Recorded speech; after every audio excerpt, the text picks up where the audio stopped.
Let's get together. Stop all this fussing and fighting. Let's love one another. You gotta help your mother, help your father, help your brothers, help your sisters, help your neighbors and your friends. We are one people, one nation, one destiny. Everybody, y'all. One people, one nation, one destiny. Yeah, yeah.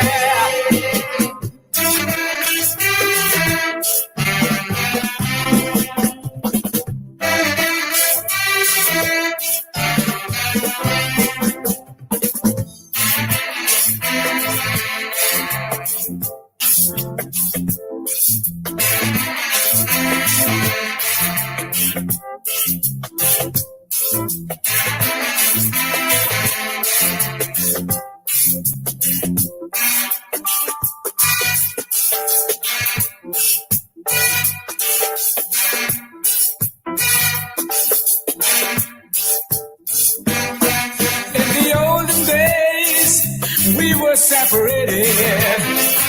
Now we are freer. That's the way it should be.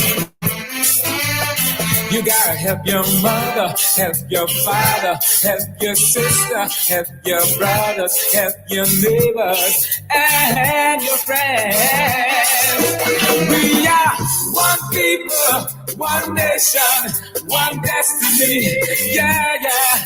One people, one nation, one destiny.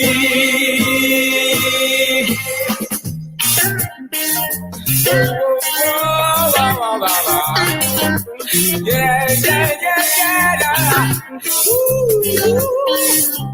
We are one people, one nation, one destiny. Yeah, yeah. One people, one nation, one destiny.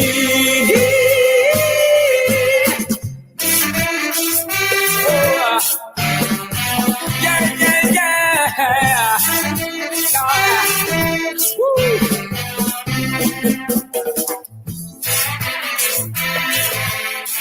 Do it like this, reggae's another day, y'all. Move, y'all. This is Attorney Shellen Washington, owner and founder of the Washington Law Firm, located at 455 Utica Avenue in Brooklyn, New York. We're specialized in medical malpractice, personal injuries, matrimonial law, and landlord and tenant. If you're in need of legal representation, please give us a call today. The number to call is 718-877-3100. Consultation is free at no cost to you. So call us today to see if we can be of any assistance to your legal needs. Again, the phone number to call us is 718-877-3100.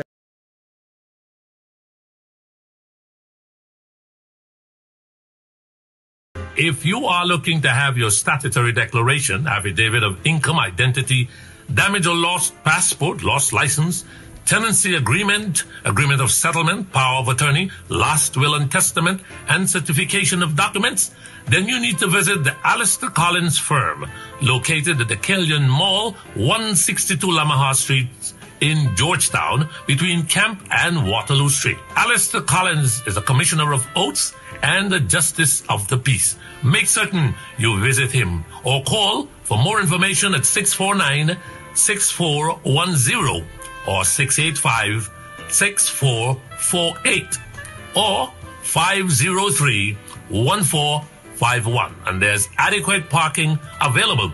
Go down to the Alistair Collins firm and have all of your legal issues settled and brought to the fore. Alistair Collins Firm. Contact them at Alistair Collins Firm. All right. Hey, good evening. Let's get straight down to business. While you share the link, we're just going to say it once. That's all. Let's get straight down to business. Good evening to all of you. I know most of you are watching us, listening to us in Guyana, but there are a heck of a lot of you guys outside of Guyana, right? The diaspora, those of you who make a heck of a lot of difference in Guyana. Look, I'm the first to tell you, I'll say to you guys, do not worry with individuals, right? Do not worry with individuals who believe that your input in Guyana has only to do when they ask you for financial stuff. You know, hey, do something. You know what I mean? But when it comes time for you to make suggestions as it pertains to going out there and protest, it seems as though you tickle some of their bumps, those in the opposition, right? Good evening to you guys. Sorry about that. Those in the opposition tend to, you tickle their bumps when you tell them to go out and protest. When you say, where are majority of the members of parliament, they get vexed, the bumps start to raise. And that's when they start to question overseas-based Guyanese. Then they say, you got to come back. Well, they don't tell me that. They can't bring that crap to me, right? Good. You know, I was going to do like some other folks with the finger stuff, but I wouldn't do that. Not me. Surely not. But, and then they start to question, you know, it's as though folks in the diaspora are only worth one thing, just donations. Give them money and that's it. But you can't question them. Where are you guys? Why aren't you guys going out there and protest? Why aren't you? You guys are members of parliament. You're there to represent the people. You should not be thin-skinned. You should take some goddamn criticisms, constructive ones, and nobody gets personal. But when you see protests out in front, let's say GECOM, which is very important, why shouldn't all of the members of parliament just go out there? I know some of them usually say they have another job. And that's no excuse. If you have another job, then don't be a member of parliament, because being a member of parliament is a full-time position. It is not a part-time job at all. Don't treat it like a part-time job, because if you treat it like a part-time job, nothing is going to be done. And you will get folks like me upset. And then we'll have to say these things that I'm saying. So it is very heartbreaking to know that GECOM is messing up in so many areas. It's very political and all manner of things, right? To have only a handful of people going out there to protest, to confront the system, and the members of parliament are not there. Where are these guys? What about the other officials in the coalition who are drawing a pay? And look, I'm not jealous about y'all's salary and them salary. I'm not jealous about that at all. But you got to go out and work. You got to go out and represent the people. Don't sit on press conferences and talk what we already know. Go out and show us action, that this is what you're willing to do as opposition members of parliament or others. Just go out and do that. Don't depend on the ordinary folks to do it. A couple of people from Buxton, and which I salute. A couple of people from Beirut, a couple of people from Sophia, a couple of people from Den Amstel, take a bus, go down, and they're brave enough to protest. And then those who are in the opposition, the MPs, they usually say, but people don't come out. But you know what the people should be saying? But y'all don't go out. When the people see that politicians are willing to do the things that they have been selected or elected to do, which is to represent the people, then it's going to encourage people to go out. And now when people criticize you guys, some of you are going to say, you know, people in the diaspora only, well, again, I say they dare not come with that crap to me about people in the diaspora. Because when I was there on the ground doing what I was doing, half of them or three-quarters of them weren't even interested in politics. They didn't give a damn in confronting any racist regime or corrupt people. They weren't interested in that, right? So if you know that you guys are not up for the job, submit your resignation and give somebody who's actually up for the job. Because this job of representation of the people, it's not about snapping 2 selfies, put it on Facebook, and talking crap all the time. Go out on the goddamn streets, take off your boots, take off your gloves, and represent the people. That is what you guys ought to do. But you know what? Tomorrow afternoon, 3 o'clock, they say 15 hours in Guyana, but it's 3 o'clock.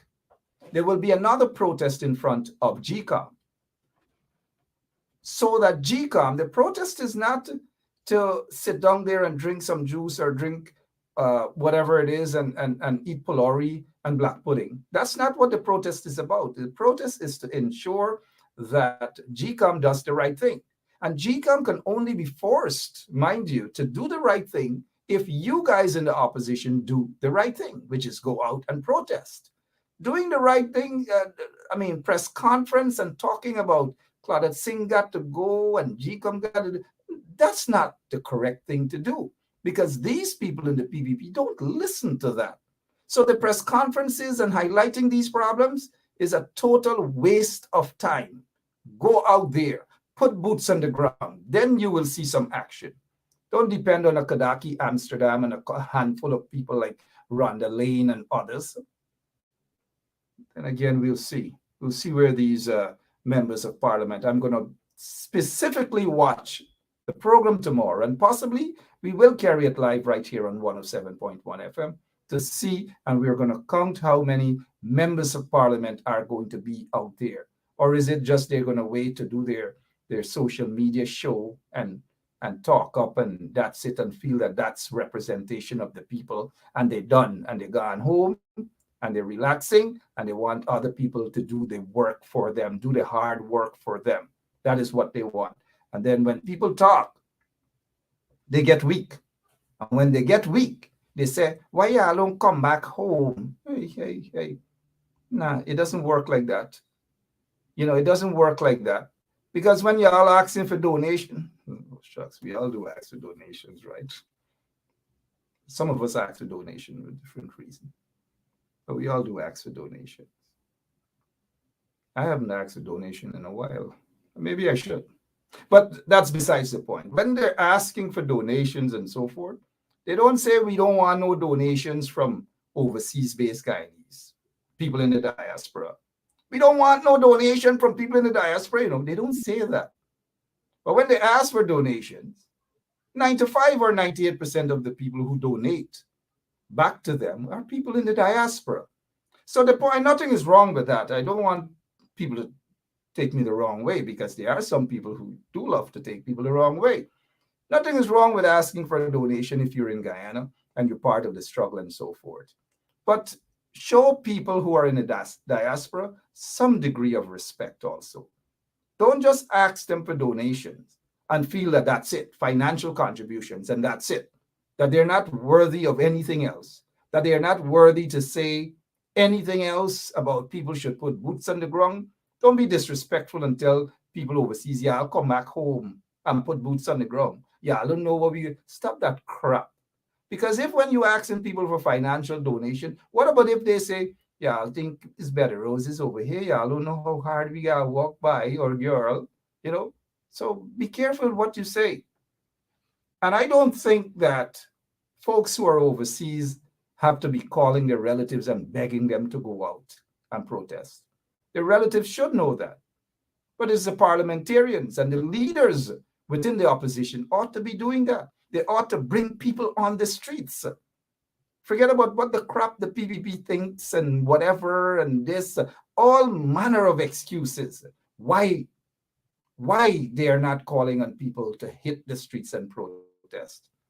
But poor Kadaki Amsterdam and his little group are doing exactly what the opposition members should be doing, that the opposition leader should be doing. But as we oftentimes get, excuses upon excuses upon excuses upon excuses. That is all they get from the people. And I am basically fed up with them and all of the excuses. But maybe God knows why I'm not on the ground. Good evening to all of you guys, and welcome to Straight Up. Thank you so much for sharing the link. We probably will get better at some point in time if you do share the link Speaking of GECOM now, GECOM. Sorry, speaking of GECOM, they are upset. These guys, look at them. This is Sais Narayan Gunraj. In the middle, that is Stubby Bill, Clement Rohi on the right, and this is a young lawyer. I can't remember his name, but I've ran into him a couple of times. They are the PPP commissioners. And guess what? They are upset. They are livid. They are vexed. Guess why they're vexed? Because Alexander is doing what he ought to be doing, speaking out.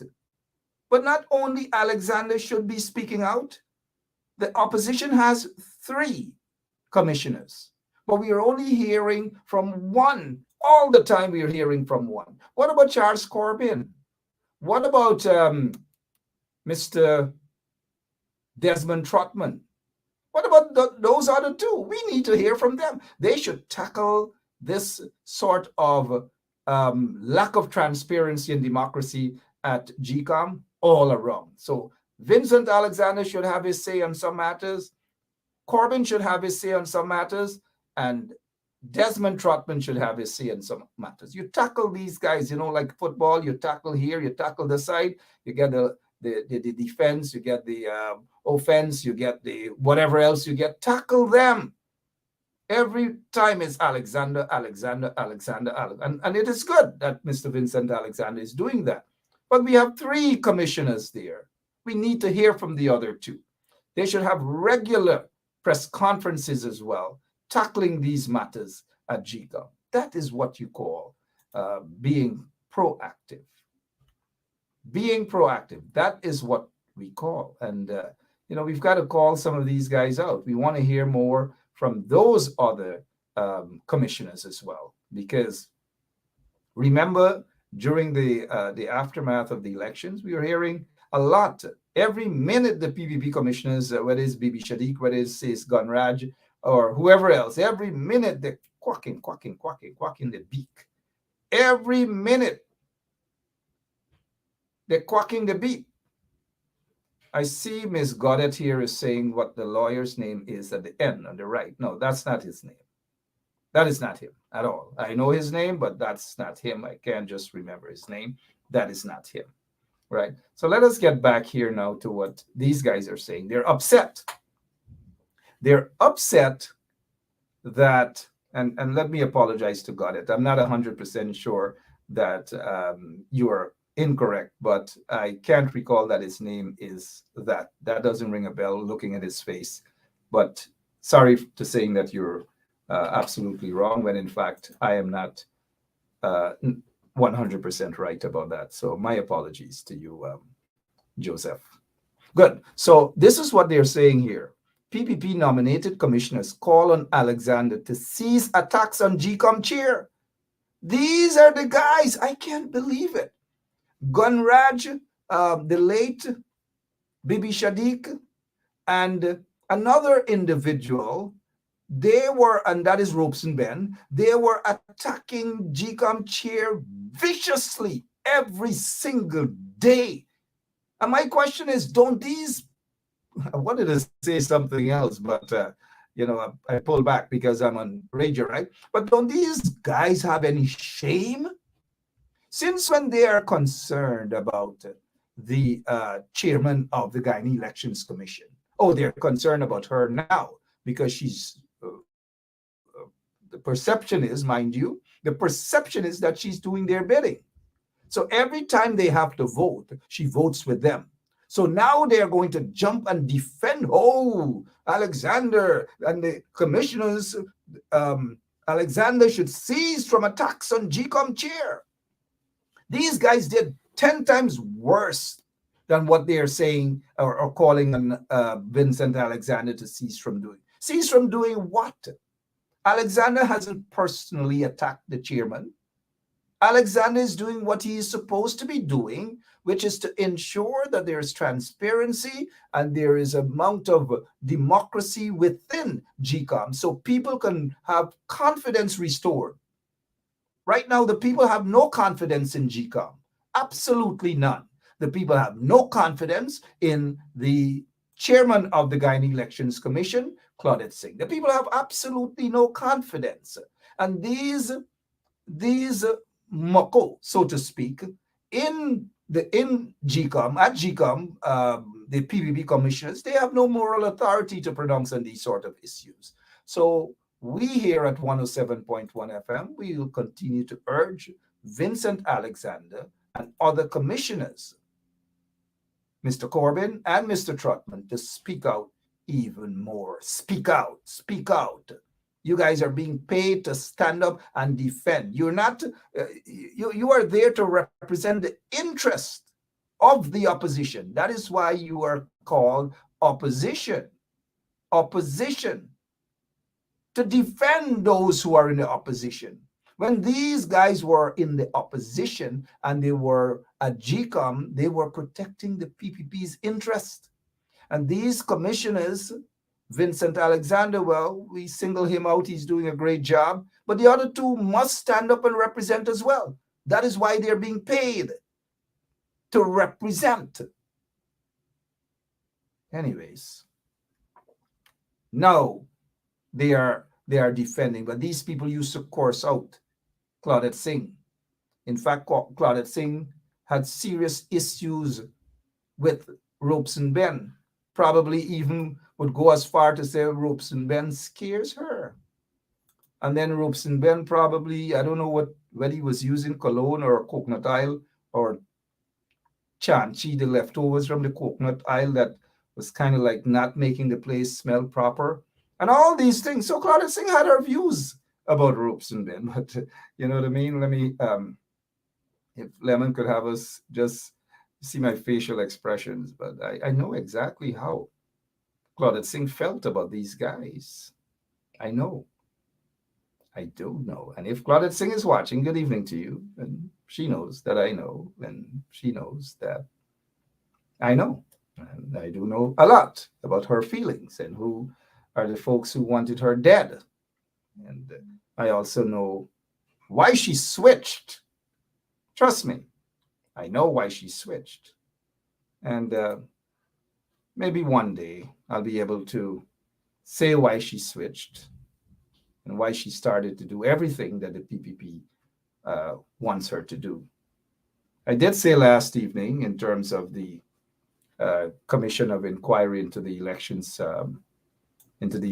they have a bunch of individuals that they expect to do their bidding.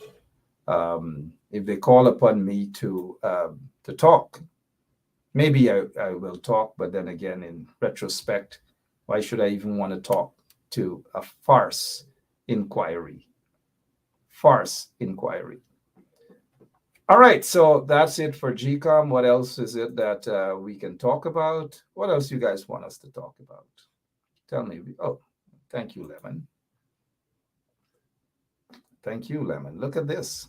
I wonder if he's carrying his friend Azardine with him to the US. I'm just being wicked.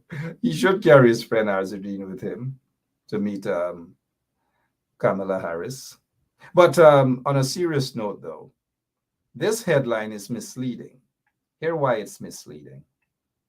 It says here, well, you guys know I don't address him as that, but Air Finale off to US to meet with VP Harris. Now, the impression is that this is an invitation only, and that this meeting will be a one-on-one meeting with Vice President Kamala Harris. It is not. It is not a one-on-one meeting that he has such privilege to go in the VP's office to meet, to sit down and talk with the VP, to sit down and talk with her. If I have my way, I would probably advise Vice President Kamala Harris to ensure that she has an interpreter, because there's nothing that he would say that she would understand. Nothing, other than all she probably would hear is catfish. He wouldn't say anything that makes sense. And that's the truth. You guys know that that's the truth. We all know that that's the truth. And here's an example of the truth. Entire international community spoke about the attempts to rig an election, spoke about the attempt democracy from the people of this country. Let's fix that first. Let us fix that. She would need an interpreter for this guy because nothing he says there that makes sense. Hey, maybe we should get this video to her as well.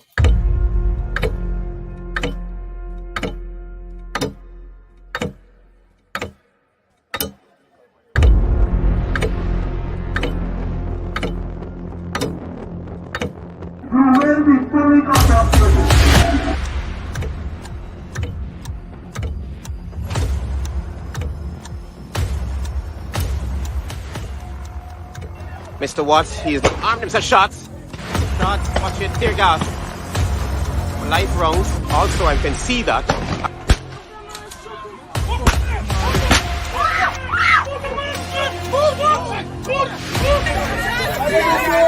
Just for Quendon!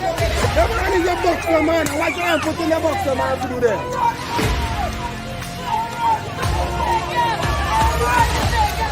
But since my cousin there is no, you come on the East Coast. You listen to me. Right? No, you come to the East Coast. You listen to me now. You gotta listen to me too, man. I am listening to you. Right?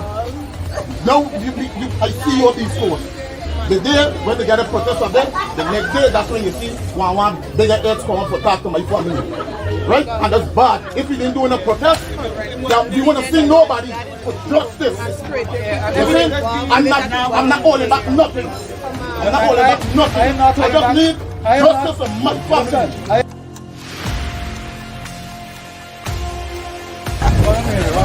I get visitors all of a sudden. All of a sudden, you all get visitors. This is Joker. Who is that Joker? That piece of plum. They know who to deal with, you know.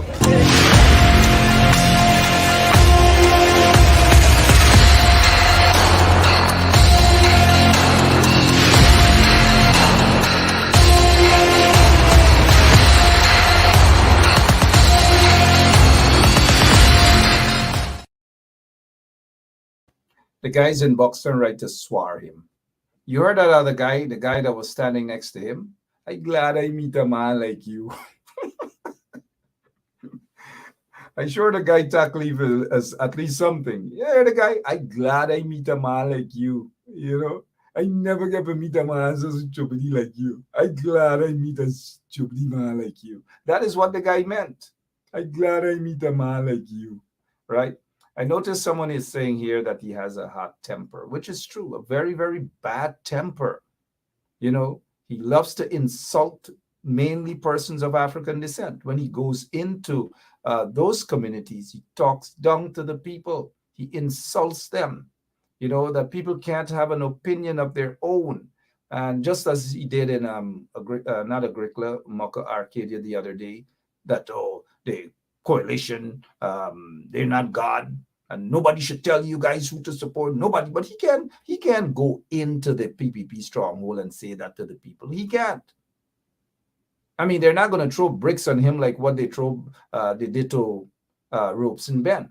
Ropes and Ben went into Monrepo and they laced them with bricks. Bare bricks on him, bricks like peas, bricks like rice. But just imagine if that had happened to Ropes and Ben in let's say at Weldad or BV or Belladrum. Just imagine if that had happened, what the police would have done, right? But the police dare not open fire on people in PPP stronghold, and they should not, mind you. They should not open if they are not going to do that in PPP stronghold, then they shouldn't do that in areas that are considered to be coalition stronghold. They shouldn't. But the police feel comfortable doing shooting folks because of their ethnicity And they believe that the PPP would love them for that. For example, look again.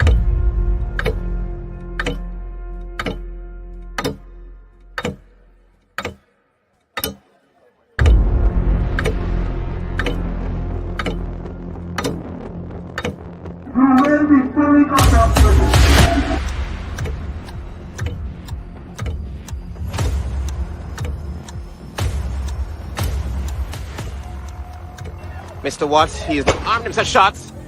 Shots, watch it, tear gas. Live rounds. Also, I can see that. So you see what they do, right? When they go into those kind of communities, you see exactly the evidence. So it's not that I'm sitting here talking propaganda. I don't know if Vice President Kamala Harris, usually if these guys have the time to watch such a show. But I do know there are certain folks who watch this show, particularly for information and evidence that we present here. Outside of that, I don't know if Kamala Harris will take the time to watch a show, even though it will serve her best interest to watch a show, especially since she is meeting not only with Irfan Ali, not only, and that is why I'm saying this headline is misleading, because she's meeting with a group of leaders from the Caribbean, including this Moko guy, including him.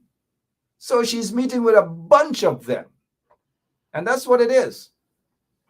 It's not an individual meeting. It's not a meeting one-on-one, because even if it's a one-on-one, she would need an interpreter for this guy, because he has a temper, he throws a tantrum, he's so goddamn arrogant for no reason at all. I mean, if he was bright and probably, an intelligent guy, maybe you could understand some level of arrogance, right? But this guy has nothing going for him other than the fact he was installed as a puppet. A puppet. That is what he is. A puppet. All right, let's move on now. Let me check some of your comments here. So Alan Clark is saying Mr. Watts will be charged just time. I don't know. Shouldn't even be a policeman if you ask me. The last time he was accused of stealing fuel. Imagine a policeman is stealing fuel. Fuel, and he's still on the force. Fuel, allegations that he was stealing fuel, sorry. But guess what? We'll get to the Bascom situation shortly. But guess what? They charged 2 policemen, I believe, in Bordeaux for discharging their firearm or something like that. 2 of them, they rushed to charge. But they're not paying keen attention to serious allegations leveled against this guy, Caesar. For all the years I've known Caesar, he has always been a controversial policeman, controversial at every level. And he always finds excuses to wiggle himself out of that situation, wiggle himself out of the situation. And this would show, look, even the PPP, they were saying in 2016 that they have video and audio evidence that this same cop Caesar is corrupt. That is what they were saying, mind you. They haven't proven it. Travis Chase himself said that he had such evidence. So where is Travis Chase and the evidence? Somebody should call Travis Chase and ask him, where is this videotape? Where is the videotape, Travis? Travis, I'm asking you. I don't want anybody else to call and ask you, where is the videotape? Because this is what his article says, that quite recently, television journalist Travis Chase had declared that he had recordings of alleged wrongdoings by ASP Caesar. That time he was Assistant Superintendent of Police Caesar. On Monday, at a press conference, a top official of the People's Progressive Party, PPP, also made similar claims. But this is what the ASP Mitchell said. He says, well, he's hardworking and they took a loan from the bank and all manner. Oh, yeah, that we took a loan from the bank thing, right? Priya Manik Chande used that line. Chandra Paul, Indra Chandra Paul, she was once the Minister of Human Services, when asked how she could, so early in the game, right after she became a minister, she put up a big house at Prattville 1, a big house. When I think someone asked where you got the money from, because you had no big job, basically nothing, you just became a minister. But yet you're putting up a big house. When asked, she said her family is to send barrels for she. You got me. All right. Her family used to send barrels for her. What else can we discuss today, this evening? What else can we discuss? Let's look at these people. Let's look at them. Please, let's look at them. You see? Look at them. Look at their names. Well, forget about their names. Look at their ages, 31 and 43. This here, that information that I'm putting up there is in no way to embarrass them at all. It is no way to talk about their ethnicity at all. Nothing whatsoever. I merely put this up to say that it is a disgrace that in Guyana, people are still being charged. This husband and wife are charged and placed before the court and possibly jail for 3 or 4 grams. You see, 3 or 4 grams of marijuana. So you catch them allegedly. You publish their photographs and all manner of things for 4 grams of marijuana, and then you're going to want to put them in jail. And then you're going to want to not grant them bail for 4 grams of marijuana. 4 grams. In New York and other places, you can drive around with maybe up to 1 or 2 ounces or whatever. But in Guyana, you're being jailed, arrested, you get your mugshots taken by the police, and they expose these people, their mugshots. But people, because of their so-called overnight wealth, can struck people down on the road and kill them and not arrested, not spend 1 night in the lockups or not even 1 minute on the bench. And that is how Guyana is at this point in time under the corrupt installed PPP regime. That is how these vagabonds operate. That's exactly how they operate. And at the end of the day, guess who are the ones feeling the squeeze? These people, ordinary people. Ordinary people feel the squeeze. But a man and his son got caught allegedly with a bunch of cocaine the other day. If you see cocaine, one of them already got bail. One already got bail. And the other one, the story ain't going no way. Trust me, the story, read my lips or understand what I'm trying to say, that the story ain't going anywhere. The more cocaine you're caught with, the higher the possibility that you will walk out free because of your connections. But these ordinary people, no connections, Christina Munsami, called Christina. Well, she could be Christina Munsami, called Christina.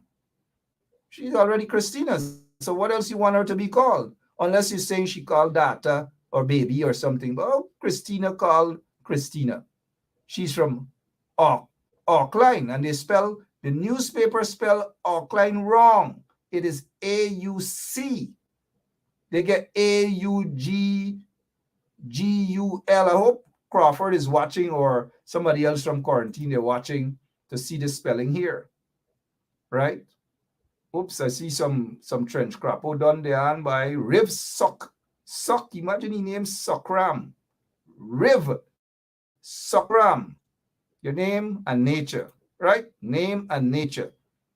Lemon put him in the trench. We don't tolerate these Suckram kind of individuals, but Riv Suckram, right? So now, Auckland Village, they spelled it incorrectly. It's Auckland, that's on the quarantine just before you reach Wim. Auckland. just after you pass Letterkenny, right? Letterkenny. So there's Auckland. And these guys are ordinary people. Probably he is a fisherman. 4 grams, 4 small thing. The two of them probably sit down and do their little smoking, ease their little brain, ease their little mind from what the heck is happening in the country, cost of living high. And look, they just plaster these people's mugshot, so to speak, and embarrassing these people for just 4 grams, 4 grams of marijuana. These SOBs in the government, so-called government, and the police force. But look, somebody's asking a good question here. Mark, what happened to the minister's niece? Was held with cocaine? Well, Carol, what sort of question you asking me? Look, Carol, you already know the answer, right? You think that minister needs going to jail? No, because this lady, I'm sure she has children. This lady here, right? I'm sure she has children. You think the minister would intervene, or anybody in the installed PPP regime will intervene and say that this woman, Christina Munsami, called Christina, right? She needs some sort of counseling and these sort of things? No. Nobody cares about her. Nobody cares about Derek Munsami. He's also called Derek. What kind of thing is this? If your name is Derek, you got to be called Derek. If your name is Christina, you got to be called Christina. The police so dotish. I don't know what's happening, but I hope these guys, these folks have legal representation. If not, I'd love to recommend a lawyer to defend them for free, because they deserve that. They don't deserve to be locked up and embarrassed like this. They don't, not for 4 grams of marijuana. I wish they would rush to arrest and question people about murders and all these different things. I wish they could do that. Arrest and put people on the bench when they knock down and kill people on the road. I wish they could do that to their friends, the police, that is. But because these people are just ordinary people surviving on a daily basis, they decide to disrespect them. But let them go do that to the big drug lords and the money launderers and the gold smugglers and them. Let them go and do that to them, right? All right, what else we can talk about? I want us to talk. What time is it? We still have time, right? You know, we keep the stuff burning as it pertains to the detective Dion Bascom situation. But before we get to that, let's deal with this here. Case against Winston Jordan dismissed. The case against Winston Jordan dismissed. Roysdale Ford Senior Counsel beat Anil Nandalal,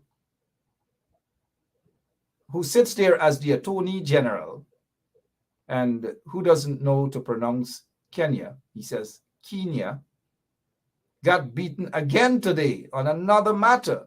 This time it is the case against Winston Jordan over BK deal. Thrown out. Judge rules AG was not proper party to bring action. And so it took them this while to realize that the AG doesn't have any standing in this case at all. None whatsoever. And so the judge made the correct ruling. Do you know how many others are before the court right now that they're wrongfully charged? Do you know how many of them? Imagine Roxanne Myers, Keith Lowenfield, and Mr. Mingo are before the court with no evidence, none whatsoever. But they have been charged. And do you know what? Every single day or every single time they go to court, there's nothing at all. The prosecutor not ready, this not ready, all manner of things. This not ready. So every day these people, every time these people go court, oh, me just want to ask them trench crap who can understand. Oh man, oh. Every day, so. Every day, and nothing is ready. The persecutors, they say them not ready yet, court not ready yet, all manner of things, right? Them not ready yet, this not ready yet. Every single day, that is what they do, persecuting people. But I want to send a message, a direct message to the PPP. And if Irfan Ali is watching, I know he's somewhere in Washington right now, sitting in a fancy hotel. I hope he didn't walk with a Pira. Some of you would know what Pira is, right?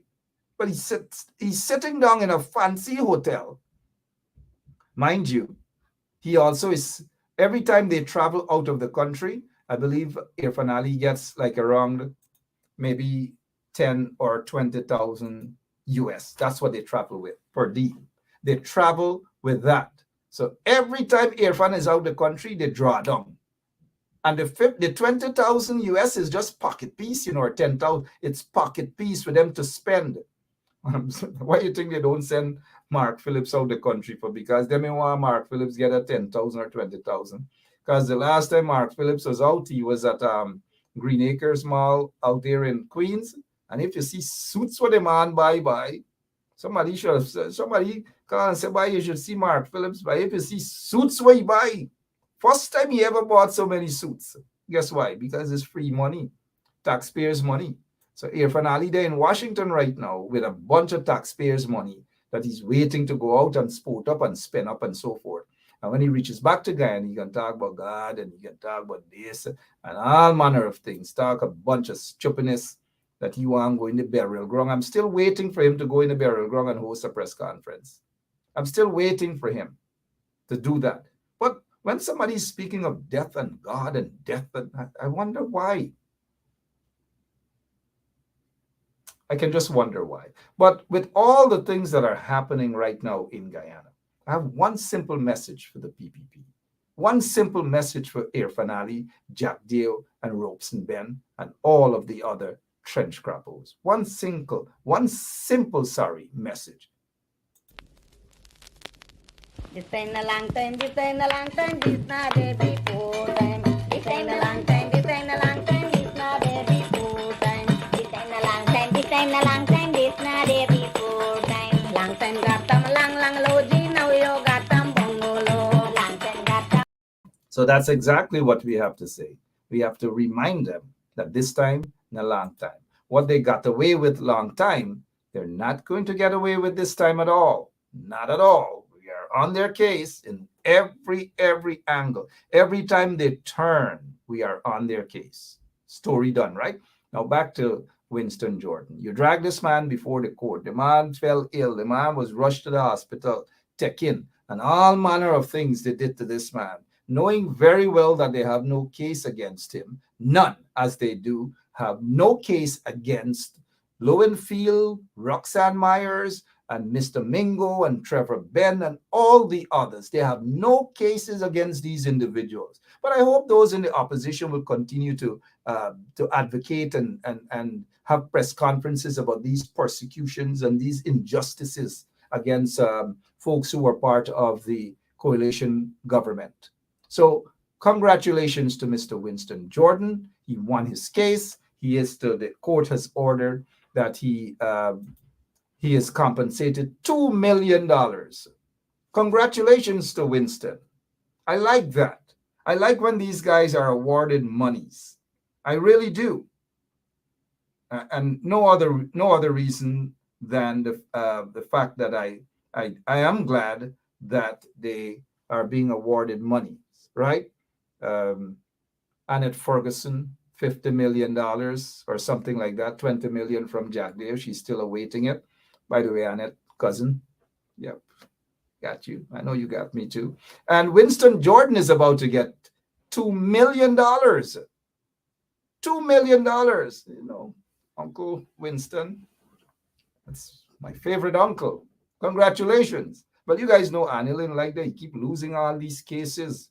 Anil likes to think that he's the brightest liar.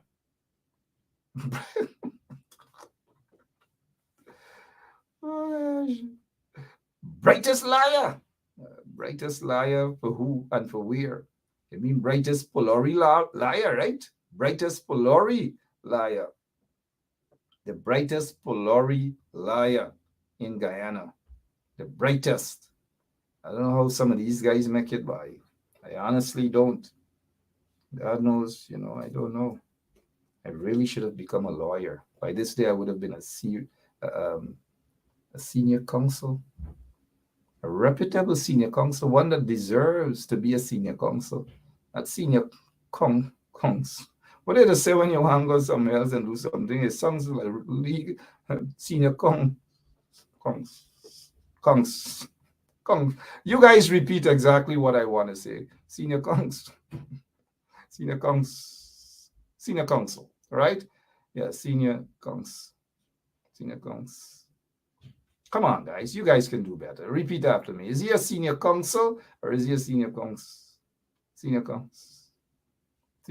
All right, good. You guys get the message, right? All right. So let us continue and straight up 107.1 FM right here. Senior counsel.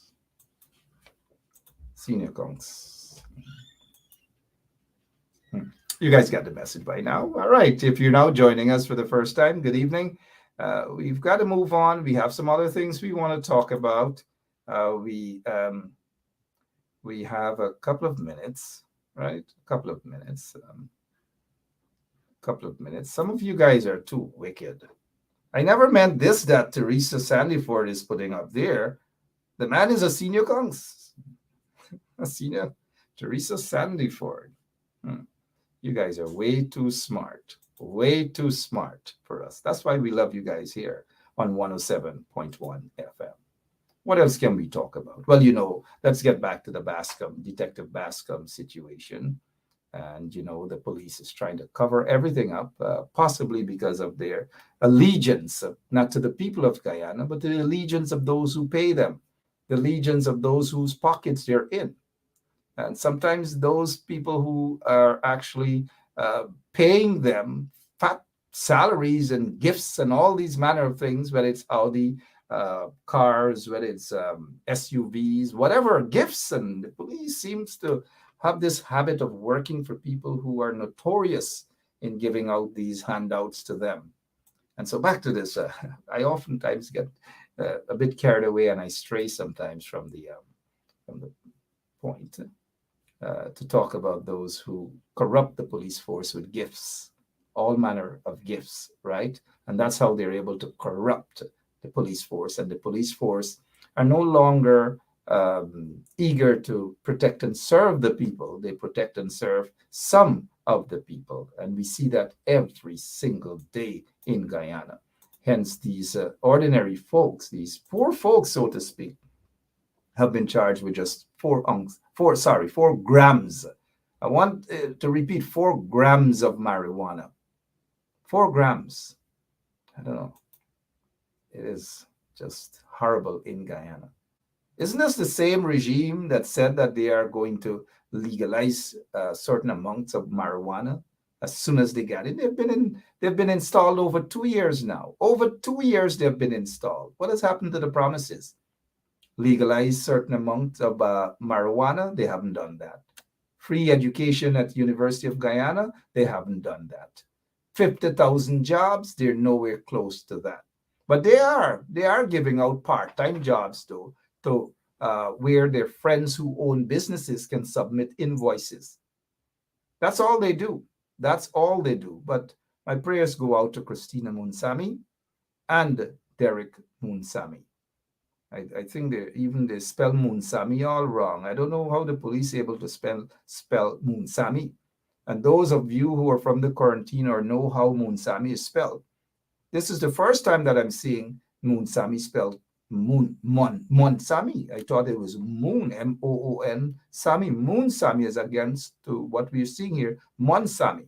It got to be one of those policemen who either went to IFLOT nursery school or they probably may be related to Irfan Ali.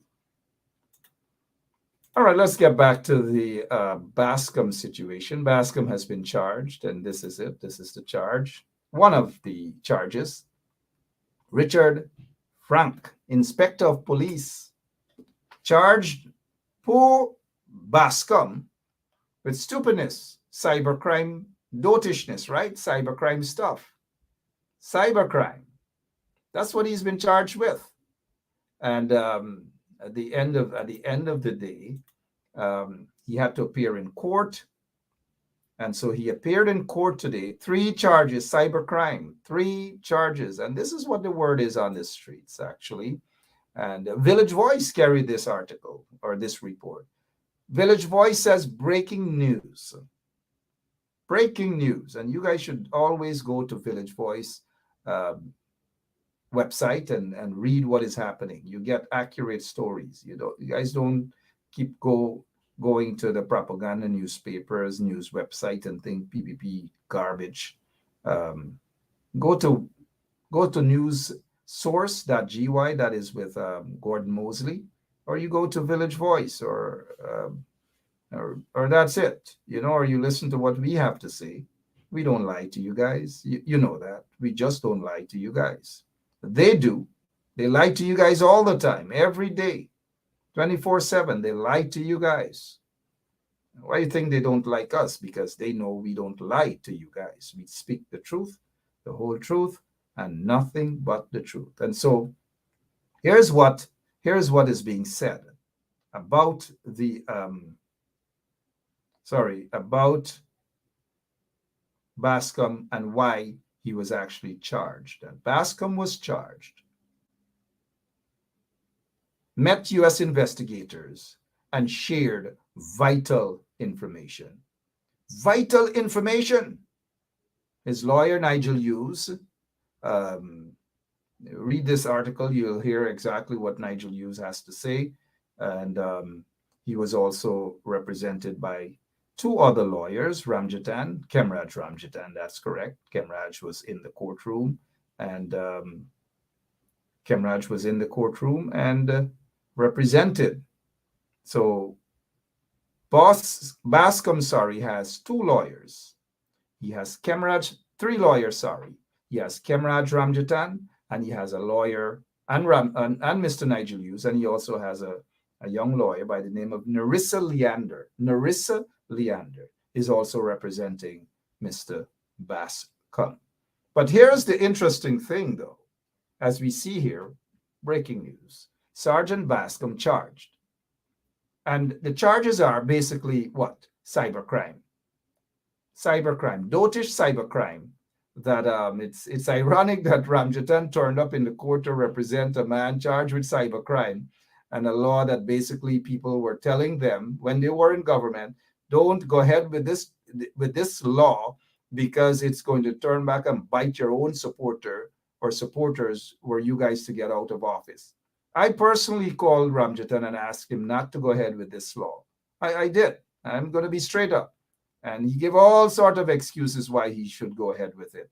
And today it's just ironic that he turned up in court to represent a man charged with a crime under a law that is questionable in the year 2022. And we have been seeing a lot of these things where this so-called cybercrime law is just targeting those who support the opposition, or those who perceive to support the opposition, or those of a particular ethnic persuasion.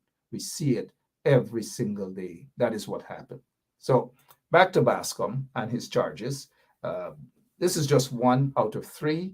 Richard Frank, Inspector Police, and then we have this other police officer actually felt that he suffered some sort of emotional distress when Bascom merely mentioned his name as part of the murder probe into Fugunde's murder. He just mentioned something about this guy. They're all policemen. They worked on the same crime investigations. They've worked on other police investigations, and including the situation between Roger Khan and Azardine Mohammed.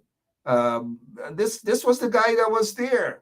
And, I don't know what Bascom told we're hearing, mind you, that some folks from a particular agency in the United States was actually there to investigate and to have an interview with Detective Bascom. And I was made to understand through Village Voice that it was a lengthy discussion. And I hope that Mr. Bascom had sufficient things to say about everybody. and also presented evidence about everybody that the feds or whoever it was, that were there and were interested in whatever sort of information. So good, let's get back now. So as soon as they heard that Bascom met with U.S. investigators or U.S. law enforcement folks, guess what? They decided that they are going to rush to charge Detective Bascom. They rushed to charge Bascom. And these charges, three of them, for nothing at all, fictitious fraud charges against this guy, Bascom, Detective Bascom, right? And it all has to do with a matter where this guy, I believe, and his security guard, allegations against them and the suspect, this security guard. But what the police should be doing, they're not doing it. This guy should have been arrested along with this guy, Azardine, to question them, mind you.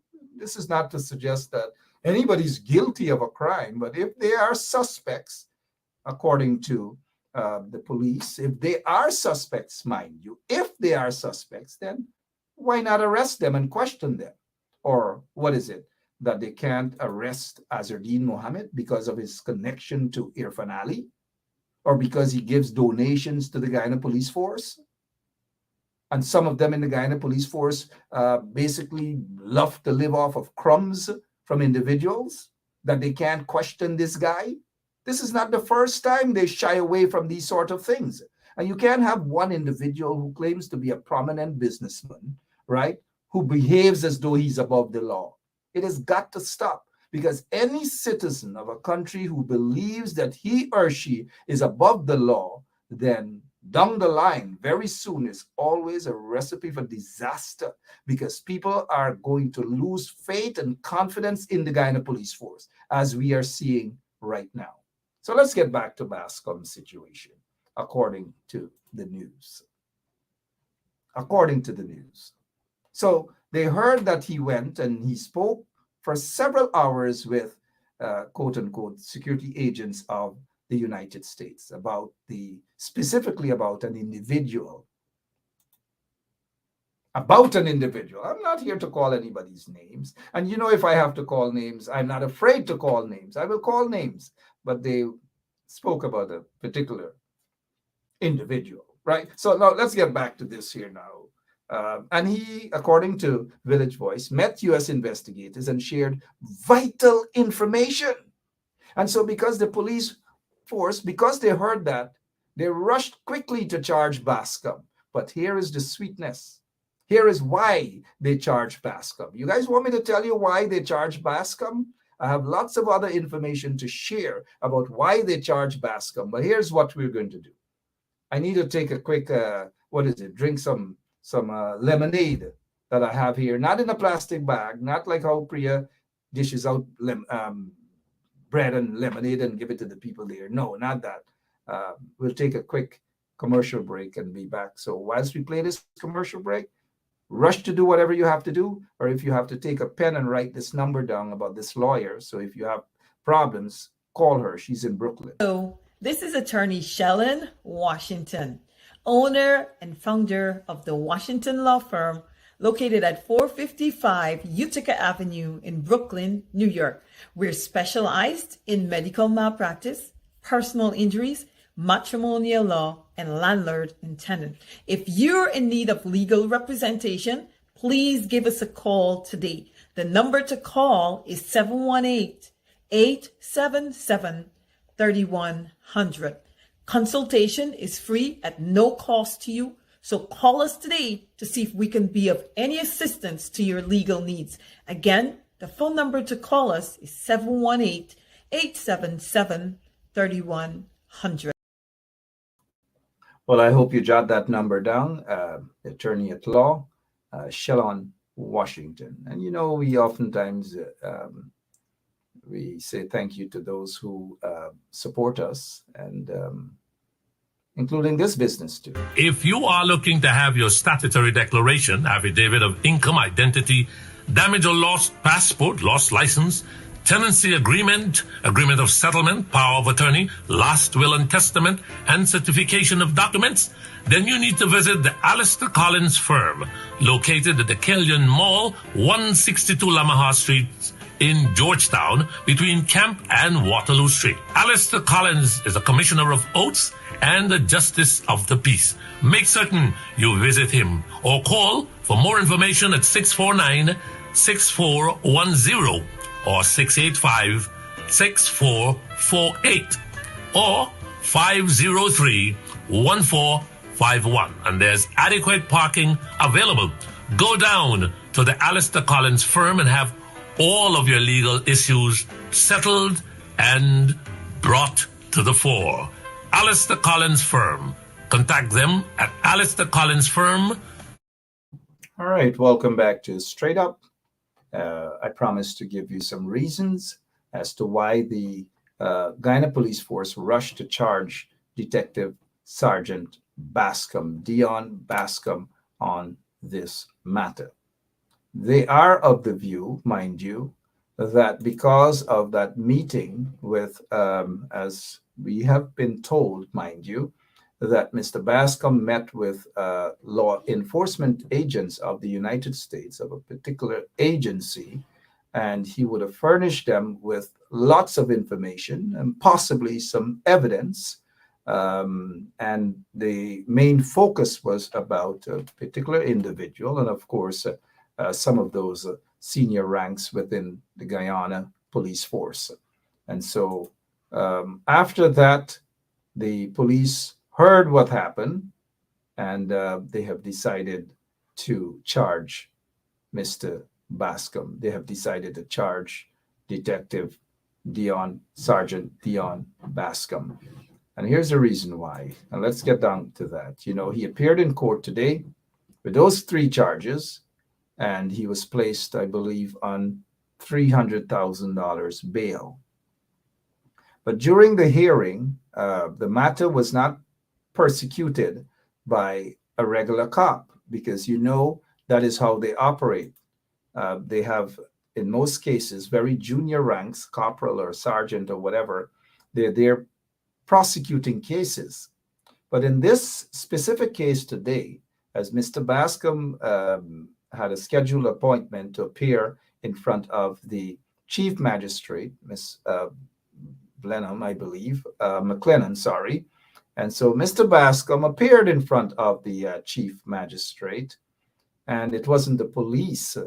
A police officer who was prosecuting the case appeared in front of this magistrate, Miss McLennan. Miss McLennan, good evening.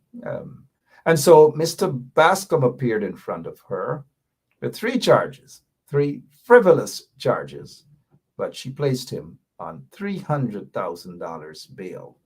I hope there will be consistency across the board, and that others, when they are connected to the PPP, that they wouldn't be placed on self-bail, that they will be placed on the same amount of bail or even more.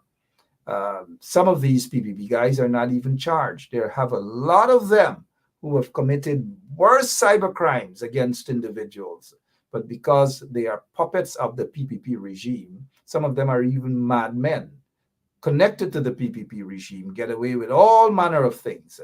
But because Detective Bascom, part of a murder probe, said that, for example, some of the policemen who were part of the murder probe were responsible for X, Y, and Z. Nothing else. No serious allegations other than, like, for example, this guy was part. He's saying that Bascom hurt his feelings. Bascom, they're all part of the same probe. And I hope the agents who met with Bascom are actually watching and understand what's happening in Guyana, right? That this guy, nothing out of the way that Bascom did, but he is hurt. That Bascom hurt his feelings by mentioning his name on Bascom's Facebook page. That's all Bascom did, was mention this guy's name, and this guy is hurt. Oh, Bascom mentioned my name and I'm hurt. Some Babu, something his name is. I don't know if he's a good friend of Azardine Mohammed. I don't know.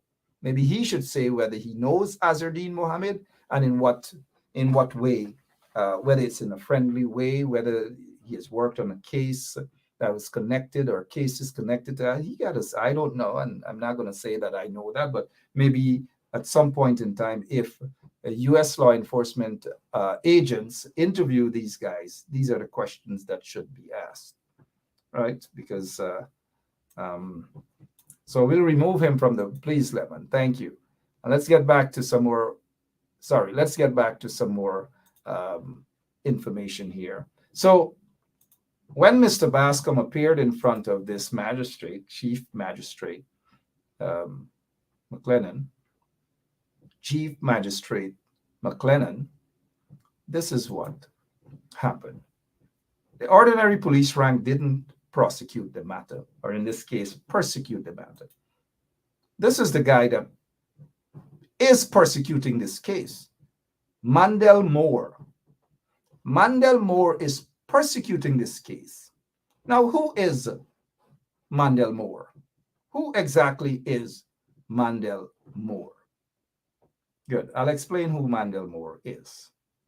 Mandel Moore happens to be, and I say this not to say anything disparaging about this young man, this young lawyer, or anything. Absolutely nothing disparaging about him, other than the fact that he is the legal advisor for the police. He is the legal advisor for the police. In other words, what does he do really?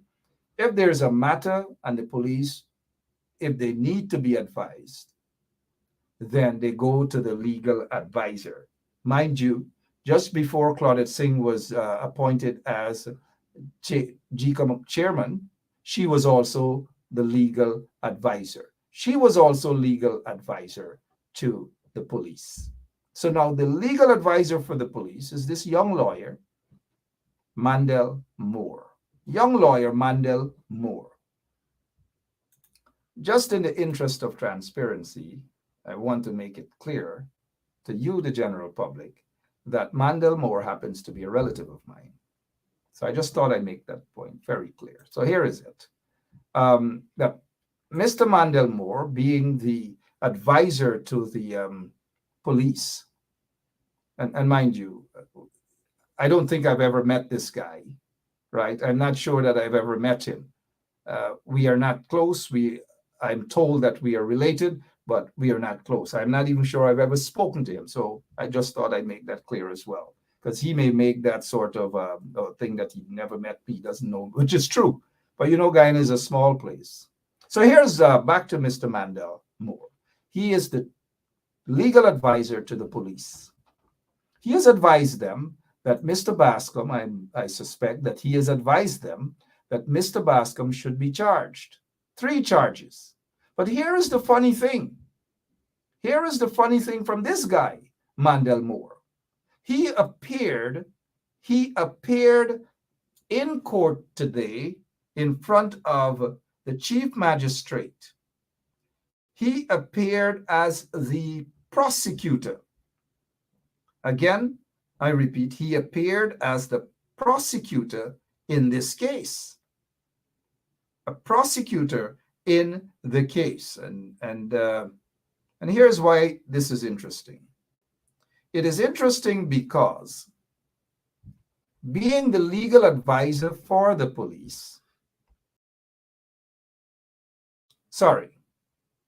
being the legal advisor for the police, the question is it conflict of interest to have this guy who's an advisor for the police, who has advised the police that 3 charges should be slapped against Detective Sergeant Bascom, and then this guy appears in court?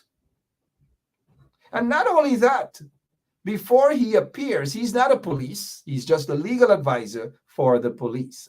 But before he appears on any matter to prosecute, or anyone appears to prosecute a matter, they should be given approval, which is called a fiat from the DPP's chambers. From my understanding, this guy never presented that to the chief magistrate. None whatsoever. And if that is the case, then the chief magistrate should make that announcement and would ask for that information so that there will be full transparency in court that the DPP has given this guy the fiat or the fiat to prosecute the matter. My understanding that it has never happened, and the defense lawyers are not even sure whether he has that legal permission to prosecute the matter. But guess what he did? He has asked that the court deny Mr. Bascom bail on a frivolous charge such as cyberbullying. Cyberbullying. All because some soft cops, some very soft pop cops, say that Bascom hurt their feelings, right? Bascom said something about me that I don't like. What did he say about you? That you were part of an investigative team and you used an equipment for whatever, and that hurt your feelings? So this guy now, Mr. Mandel Moore, the special prosecutor in this case, who hasn't gotten, from my understanding, mind you, and all allegations he hasn't gotten any legal authority from the DPPs. Well, of course, the DPP, they could probably backdate stuff. They could probably say all. And then, so he appeared as a prosecutor.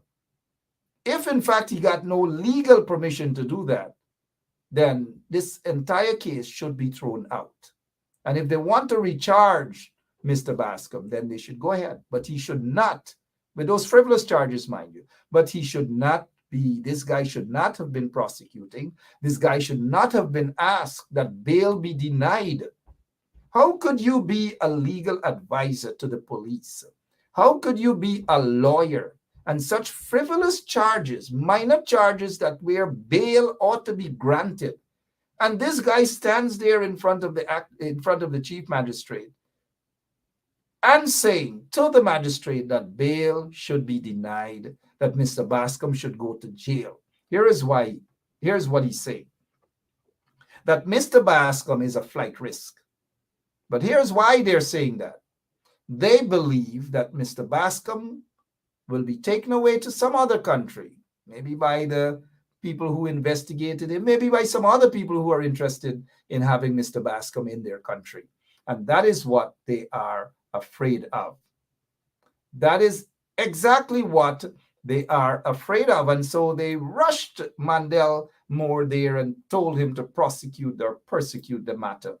And so Mr. Mandel Moore decided that he's going to ask that no bail be granted and that Mr. Bascom should be remanded to prison and that his passport should be taken away because he's a flight risk and all these manner of things. We have never seen a police legal advisor, unless someone could point me to when a police legal advisor dropped what he was doing and rushed to the court to prosecute a matter. The question is why? Who sent Mandel Moore to persecute or prosecute this matter? Who sent him? All of these are questions that need to be answered. Who sent him and why? And whether the DPP chambers gave this young lawyer permission to prosecute this matter. And why, on such a small, little, frivolous charges against Mr. Bascom, that a lawyer who once worked in the DPP's chambers as well has requested that the magistrate send this man to jail and that the magistrate should take his passport away because he's a flight risk. My impression is that they're doing everything. That's, mind you, my impression is that they're doing everything to persecute this man. And every day as they do these things against this detective, they are making his life, they're putting his life and that of his family's life in further danger. It leaves me to conclude that they want this detective to be killed. That is what they want. And I hope to God that they're not planning. Because if they are planning that, then we know who the individuals are. We can just assume, yes, that we already know who the individuals are. But I'm glad that he met, according to the news, and if that is true, I would say that I'm glad that he has met with investigators or agents from the US, as we have seen there. I'm glad that he met with them. I'm glad he spoke with them. I'm glad that he presented other evidence to them. And I'm glad that he has given them names. And I'm also glad that they're actually focusing on a particular individual, along with some other senior members of the Guyana police force. And hopefully very soon those individuals would either be removed from their position, sent somewhere else, or Uncle Sam will just have to step in and revoke their visas. But that's just my opinion, mind you, right? And you never know what can possibly, we never know what can possibly happen. So, so with that said, continue to pray for Bascom, that of his family as well, and that those who want to kill him, because Irfan isn't doing anything to protect this guy. Irfan is not going to do anything to protect this guy. And we all know why. He can't go against his friend. We know who his friend is, right? They're not going to go against each other. Look at the situation what's happening. And then you guys expect the police to go after these guys? Who do you think the police is going to go after? They're going to go after the small guy. And the small guy in this case happens to be Bascom. He happens to be the small guy because Bascom can't give them 5 cars. Bascom can't give them computers. Bascom can't even give them an Audi or an Audi or whatever. Bascom can't give them those things. Bascom can't even give them a bicycle, right? Probably he could give them a bicycle, but Bascom can't give them nothing. So you think they get time with Bascom? If they could continue to persecute Bascom, if they could find ways to get rid of Bascom, you know, they would do that. And so Bascom, you got to keep yourself safe. You've got to keep yourself safe because Guyana is run by a bunch of wicked people, evil people who are in high offices, and their friends are also no different. Their friends are no different. Look who their friends are and who they give contracts to and all manner of things, and you'll understand what I'm talking about. All right, so there's nothing else to discuss. Let me quickly see what you guys are saying in the comment section. Good evening to all of you guys. And I'll see you folks tomorrow. Same place, same time, right here on 107.1 FM. Anything else that I should say to you guys before I go, other than continue to pray for Guyana? And remember, tomorrow, 15 hours, that's 3 o'clock, 15 hours, 3 o'clock, that there will be a protest, I'm told. I'm told that there will be a protest in front of GECOM so that GECOM can do the right thing. That's all the protest is about, to do the right thing. And I hope to see all of the MPs out there. I hope Mr. Aubrey Norton will take the time out of his very, very unusually busy schedule to also show solidarity, because he was the one that, before he got into office as leader and all these things, Claudette Singh got to go and this, and no effort is being made other than just mere talks at press conferences. I hope to see all of the MPs there tomorrow. I'll be watching and I'll be counting them, and I'll be back on the show tomorrow to talk about who wasn't there. I hope Aubrey Norton would find the time to be there as well. In the meantime, let me drive away with my car, and you know where this car is. And oh, I wish my sister had a car like this. Gotta go. See you guys later.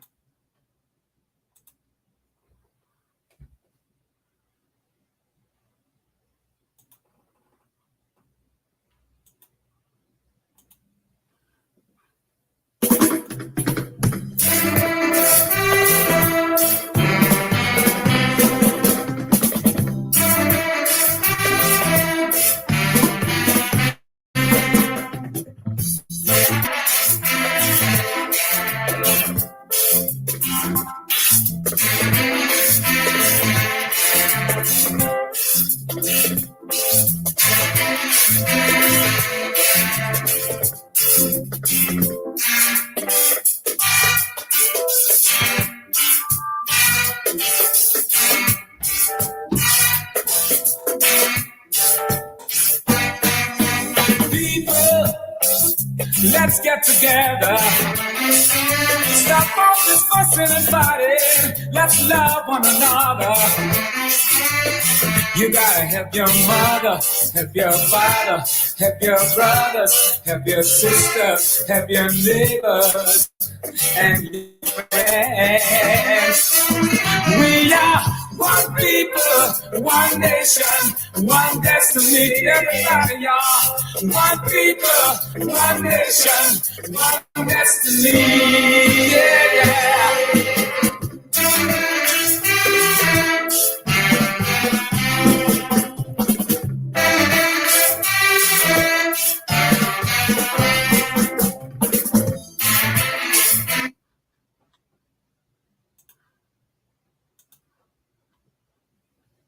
So, this is attorney Shellen Washington, owner and founder of the Washington law firm located at 455 Utica Avenue in Brooklyn, New York.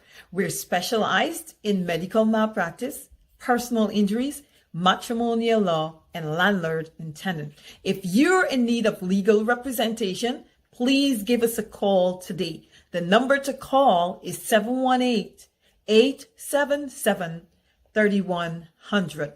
Consultation is free at no cost to you, so call us today to see if we can be of any assistance to your legal needs. Again, the phone number to call us is 718-877-3100.